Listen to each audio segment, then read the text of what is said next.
আজ মোটামুটি সারাদিন যে নিউজটা নিয়ে বিভিন্ন মহলে আলাপ হচ্ছে, কেউ আস্তে করছেন, কেউ ফিসফিসিয়ে বলছেন, আবার কেউ একটু জোরে সোরেই বলছেন।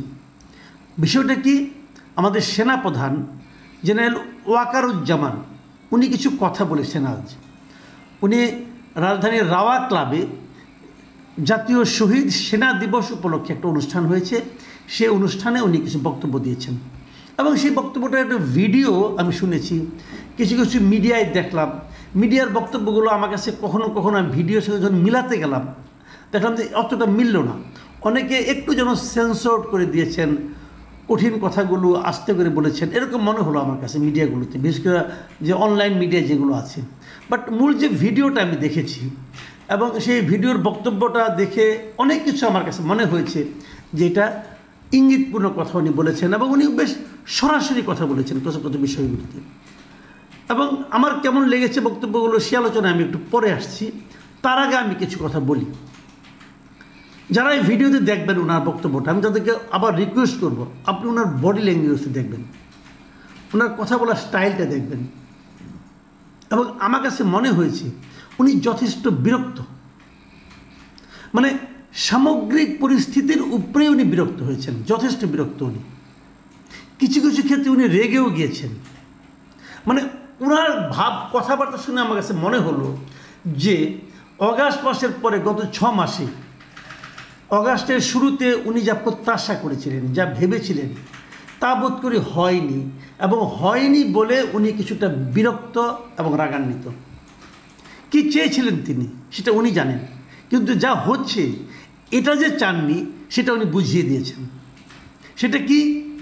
সেটা হলো উনি চাননি এমন একটা সর্বব্যাপী আন্দোলনটা কিন্তু সর্বব্যাপী ছিল, সবাই এই আন্দোলনে অংশ নিয়েছিল। কিন্তু এই আন্দোলন ওনার ভাষায় যে এখন কি হচ্ছে, নিজেদের মধ্যে মারামারি কাটাকাটি হচ্ছে, এটা উনি চাননি। হচ্ছে কি, আপনি নিজেকে প্রশ্ন করেন, আসলেই কি দেশে এখন নিজেদের মধ্যে মারামারি কাটাকাটি চলছে না? চলছে। আপনি হয়তো বলবেন না নিজেদের মধ্যে হচ্ছে না, আমাদের আর ওদের মধ্যে হচ্ছে।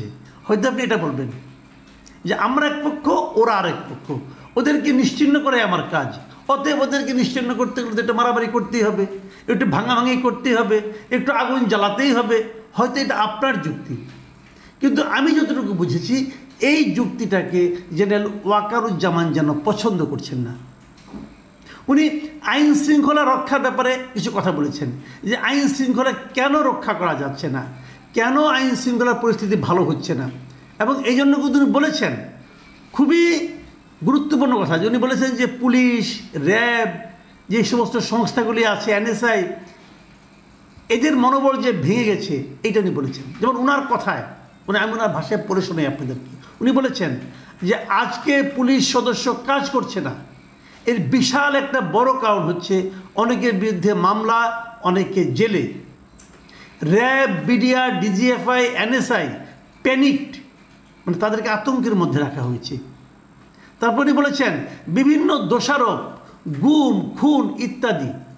তারপর বলেছেন যে এগুলো তদন্তও চলছে, অবশ্যই তদন্ত হবে, দোষীদের বিচারের আওতায় আনতে হবে, এমনভাবে কাজটা করতে হবে যেন এই অর্গানাইজেশনগুলো আন্ডারমাইন্ড না হয়। মানে ওনার বক্তব্যটা কিন্তু খুবই, আমি এই বক্তব্যটাকে সমর্থন করি ভাই। ওনার বক্তব্যটা খুবই স্পষ্ট। উনি বলেছেন যে যারা এই ধরনের অন্যায় করেছেন, খুন করেছেন, গুম করেছেন, যারা করেছেন তাদের শাস্তি হতে হবে, কিন্তু এই শাস্তিটাকে এমনভাবে করা যাবে না, তাদের বিরুদ্ধে এমন এমন কথা বলা যাবে না যাতে নাকি এই পুরো অর্গানাইজেশনটাই হীনমন্যতায় ভোগা শুরু করে। এবং তাই হচ্ছে, কিন্তু সেরকম কথাই কিন্তু হচ্ছে।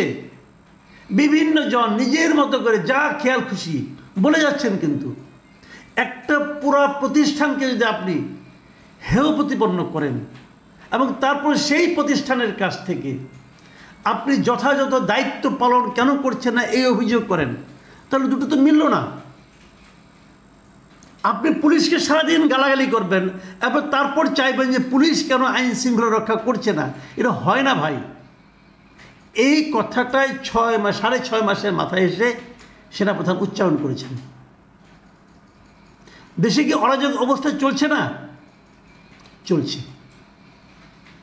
কেন চলছে সেটা না দেখে না খুঁজে আপনি যদি কেবল দোষারোপের রাজনীতি করতে চান এবং কিছু হলে পরে আপনি স্বৈরাচারের দোষরদেরকে দায়ী করতে চান যে ওরা করেছে, তো ওরা তো সব জেলে আছে, ওরা তো ধরে নিয়ে যাচ্ছেন, কেউ জেলে আছে, কেউ পালিয়ে আছে, কেউ দেশ ছেড়ে পালিয়েছে, তারপরেও নিশ্চিহ্ন করার প্রবণতা আপনাদের বন্ধ হচ্ছে না, তাহলে কীভাবে হবে? এবং উনি কতগুলি কথা বলেছেন, যেমন ধরেন উনি বলেছেন স্পষ্ট করে দেশের আইন শৃঙ্খলা খারাপের পিছনে কিছু কারণ আছে। প্রথম কারণটা হচ্ছে আমরা নিজেরা হানাহানির মধ্যে ব্যস্ত, একজন আরেকজনের বিরুদ্ধে বিষোদ্গারে ব্যস্ত। এটা একটা চমৎকার সুযোগ অপরাধীদের জন্য। যেহেতু একটা অরাজক পরিস্থিতি বিরাজ করছে, তারা খুব ভালোভাবেই জানে এই সময়ে অপরাধ করলে পরিত্রাণ পাওয়া সম্ভব, সেই কারণে এই অপরাধগুলো হচ্ছে। সিম্পল কথা, আমরা এগুলো দেখছি না? আপনি যদি আজকে রাস্তায় বের হয়ে একজন লোককে দেখেন যে সবাই পিটাচ্ছে, আপনি বলবেন ভাই কেন পিটাচ্ছ? বলবে সেই স্বৈরাচারে দোষর কাজে পিটাচ্ছি, সাতক্ষণ মাপ, কিচ্ছু হবে না, মেরে ফেললেও কিচ্ছু হবে না। তো এটা কি হচ্ছে? এই হানাহানির কারণে কিন্তু হয়তো সে কিছুই না, হয়তো তার সঙ্গে তার ব্যক্তিগত একটা রোষ ছিল, কিন্তু ওইভাবে একটা ট্যাগ দিয়ে তাকে আপনি মব কালচারের মধ্যে ঢুকাই দিলেন, মব জাস্টিসের মধ্যে ঢুকাই দিলেন। এই জিনিসটার ইঙ্গিতে কিন্তু সেনাপ্রধানের কথায় এসেছে। সেনাপ্রধান যে কথাটা বলেছেন, আরেকটা কথা বলেছেন, আমি সেটাও বলি, যে বিডিআর বিদ্রোহ নিয়ে উনি কিছু কথা বলেছেন। বিডিআর বিদ্রোহ নিয়ে নানা ধরনের কথাবার্তা কিন্তু হচ্ছে, কিন্তু এখানে সেনাপ্রধান একটা কথা একদম স্পষ্ট করে বলেছেন যে এই বিডিআর বিদ্রোহটা সেনাবাহিনীর কেউ করে নাই, ওই সময় যারা বিডিআর ছিল তারা গুলিটা করেছে, তারা শাস্তি পাবে, তারা দোষী, এবং যাদের বিরুদ্ধে সাজা রায় হয়েছে এটাকে হস্তক্ষেপ করা যাবে না। এবং ওনার বক্তব্য হলো এটাই করেছে, তারাই করেছে। এইখানে বিদেশের কেউ, পলিটিশিয়ান কেউ জড়িত ছিল কি ছিল না সেটা উনি বলেছেন যে একটা তদন্ত কমিশন হয়েছে, তারা দেখবে, তারা ওই তদন্তটা করবে কেন দায়ী ছিল, কিন্তু গুলিটা যে করেছে তাকে তো শাস্তি পেতেই হবে। জেনারেল ওয়াকারুজ্জামানের কথা অনেকে কে কীভাবে নেবেন আমি জানি না, বাট আমি যেটা শুনেছি, আমার কাছে যেটা মনে হয়েছে, আর ভেতরে পেছনে কি আছে না আছে এটা নিয়ে হয়তো আগামী কয়েকদিন গবেষণা হবে, হয়তো সেই গবেষণায় আমিও গা ভাসাবো, আমিও লিপ্ত হবো, আমিও খোঁজার চেষ্টা করব যে কেন উনি এগুলি বললেন। কিন্তু আমি এতটুকু বুঝেছি ওনার বডি ল্যাঙ্গুয়েজ দেখে, ওনার উচ্চারিত ভাষা শুনে, যে উনি বিরক্ত হয়েছেন। সেনাপ্রধান কেন বিরক্ত হচ্ছেন, কার উপর বিরক্ত হচ্ছেন? উনি বলছেন যে আমি আপনাদের সতর্ক করে দিচ্ছি, পরে বলবেন আমি সতর্ক করিনি। আপনারা যদি নিজেদের মধ্যে ভেদাভেদ না ভুলে একসঙ্গে কাজ না করতে পারেন, যদি কাদা ছোড়াছড়ি করেন, মারামারি কাটাকাটি করেন, তাহলে এই দেশ ও জাতির স্বাধীনতা সার্বভৌমত্ব বিপন্ন হবে। উনি এটা কাদেরকে বলেছেন? যাদেরকে বলেছেন তারা কি বোঝার মতো অবস্থায় আছেন, নাকি তারা অন্য কোনো উল্লাসে ব্যস্ত আছেন? এই জায়গাটা বুঝতে হবে। একটা কথা মাথায় রাখতে, আমি আগেও বলেছি এখনও বলি, মারামারি কাটাকাটি ভেদাভেদ এটা কোনো জাতির লক্ষ্য হতে পারে না। আমি বহুবার বলেছি বিভক্ত জাতি অগ্রসর হতে পারে না। আমাদেরকে জাতীয় উন্নতির স্বার্থেই, জাতীয় সমৃদ্ধির স্বার্থেই ঐক্যবদ্ধ থাকতে হবে। ক্ষুদ্র স্বার্থ এখন ভুলে যান। ওয়াকারুজ্জামানের শেষ কথাটা বলে শেষ করি। উনি বলেছেন আমার অন্য কোনো আকাঙ্ক্ষা নেই, একটাই আকাঙ্ক্ষা, আমি চাই দেশ এবং জাতিকে একটা সুন্দর জায়গায় রেখে আমরা সেনানিবাসে ফিরে আসব। এটার মধ্যে কে কী খুঁজবেন আমি জানি না, বাট ওনাকে তো উচ্চারণ করতে হয়েছে যে আমার অন্য কোনো আকাঙ্ক্ষা নেই। কেন? কেউ কি ভাবছিলেন ওনার কোনো আকাঙ্ক্ষা আছে?